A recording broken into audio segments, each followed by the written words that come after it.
Modul 9 kita akan membahas tentang sistem sequence diagram atau disingkat dengan SSD. Fungsi dari sistem sequence diagram adalah untuk menggambarkan informasi atau alur yang masuk dan keluar dari sistem. Dalam beberapa kondisi, sistem dapat mengirimkan message yang sama secara berulang, namun bisa juga message yang berbeda.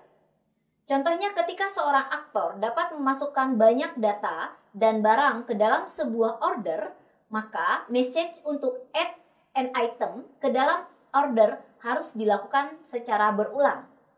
Hal ini dapat dilakukan dengan menggunakan loop frame atau true-false condition. Tujuannya adalah untuk memudahkan proses yang terjadi. Hal ini juga berfungsi untuk memberikan kemudahan-kemudahan bagi user yang menggunakannya. Fitur-fitur yang dibangun pada aplikasi atau sistem yang akan dibangun dengan orientasi utama adalah kemudahan bagi user, tentu saja dibangun berdasarkan logik-logik tertentu sehingga user familiar dengan sistem atau yang disebut juga dengan user friendly. Semua message yang ada di dalam loop frame dapat dilakukan secara berulang atau berkali-kali sesuai dengan kondisi yang ditempatkan di dalam nama loop. Sementara itu, true-false condition akan melakukan validasi terlebih dahulu terhadap kondisi yang diberikan sebelum menentukan message tersebut dapat dikirim atau tidak.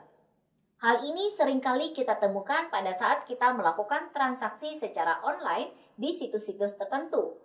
Akan selalu ada message yang muncul untuk menekankan kepada kita apakah instruksi atau permintaan yang kita berikan akan dilakukan atau tidak.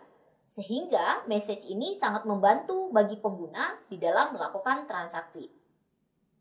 Dalam true-false condition, message dapat dikirim berkali-kali selama kondisi yang diberikan adalah benar.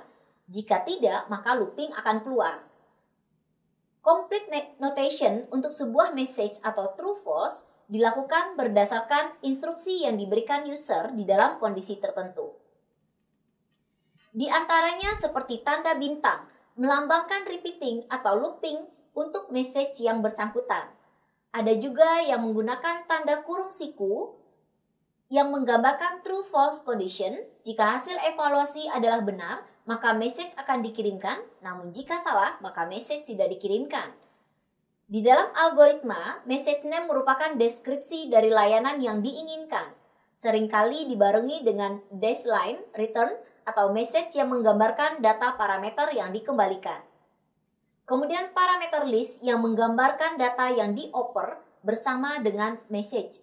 Kemudian tanda sama dengan yang menggambarkan data yang dikembalikan dari objek tujuan kepada objek sumber sebagai respon dari message.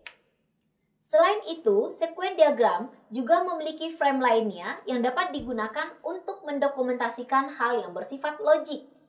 Operational frame digunakan apabila ada message atau sekumpulan message yang sifatnya opsional tergantung dari hasil true-false condition.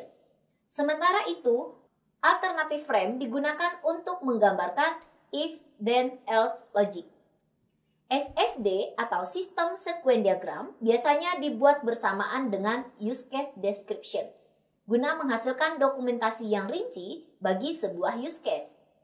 Untuk membuat SSD ini akan lebih mudah apabila kita membangun full develop use case description atau activity diagram. Setelah selesai semuanya dibuat, kedua pemodelan tersebut akan sangat membantu mengidentifikasikan aliran aktivitas-aktivitas yang terjadi pada sebuah use case. Tetapi kedua pemodel tersebut tidak juga secara eksplisit mengidentifikasi input dan output pada sistem yang berjalan ataupun sistem yang diusulkan ataupun dibangun. Demikian, terima kasih.